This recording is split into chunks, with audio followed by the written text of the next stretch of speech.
ba't nandyan ka? Mare, tinitingnan ko yung pinto nyo. Ang ganda pala ng pinto nyo, Mare. Hindi totoo Bigla yan. ka na lang sumusulpot or pumapasok sa bahay na walang paalam. Pasensya ka na, Mare. Nakabukas kasi yung pinto mo, kaya pumasok na ako. Saka nakita ko yung pinto nyo, Mare. Ang ganda pala ng pagkagawa niyan. Hindi Sino totoo naggawa yan. niya, Mare? Hindi ka man lang kumatok?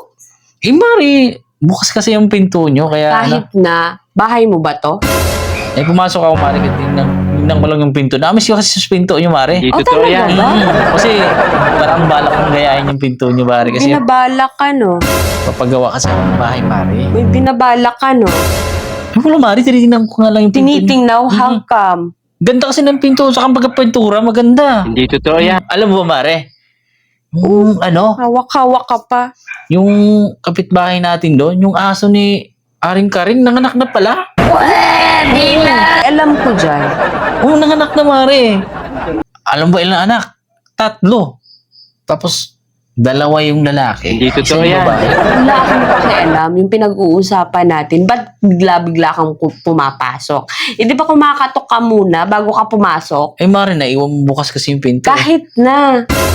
Masyado kang feel at home dito, ha? Mare, nakita ko kasi yung pinto mo. Nakita ko lang yung Mare. Naganda kasi yung pinto mo, kaya Hindi totoo yan. Palusot ka pa.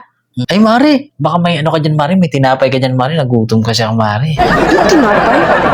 Basta-basta ka na lang pumapasok sa bahay tapos manghihingi ka ng tinapay. Mare, alam mo naman, Mare, pag nagutom kasi ako, nasanay na ako, Mare, ba? Pag nagutom ako, pupunta ako dito. At syempre, bibigyan mo naman ng Diyos pagkain. ko, wala akong pagkain sa panahon ngayon. Naantok na ako, matutulog na ako. Wala pa nga akong kain since kanina. Mare, lang, kahit kape lang, Mare. Kasi para mainitan yung tiyan ko, Mare. Wala Kasi, din. man, parang mayroon ako, may nakita ko dyan, Mare. Sige, Mare, kahit Milo na lang. Kahit Milo na lang, Mare. Kasi na-miss ko rin mag-Milo, eh. Tingin mo pare, aasikasuhin pa kita. Bigla-bigla ka nang pumapasok sa bahay.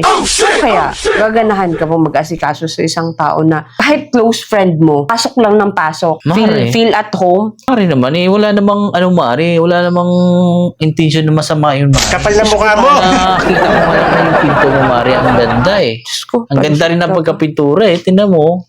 Parang gusto ko kasing gayahin pag paggawa ko ng bahay, Mare. Hindi Ganda. totoo yan. Magkano paggawa mo dyan, Mare? Ewan ko sa'yo pa, di ba? Umuwi ka na. Na-stress ako sa'yo, naantok na ako, matutulog na ako, maghahapbat pa ako. Mare, bala ko kasi yung paggawa ng pinto na ganyan, eh. Wala Hindi akong... totoo yan. Mare, tatanong lang ako kasi papagawa kasi ako ng bahay. Ang kulit mo. Sino ba, carpenter niya, Mare? Kasi papagawa din ako ng bahay niya. Kulit mo. Mare naman, bakit nagalit ka? Hindi ka na doon. Sakit na ng ulo ko.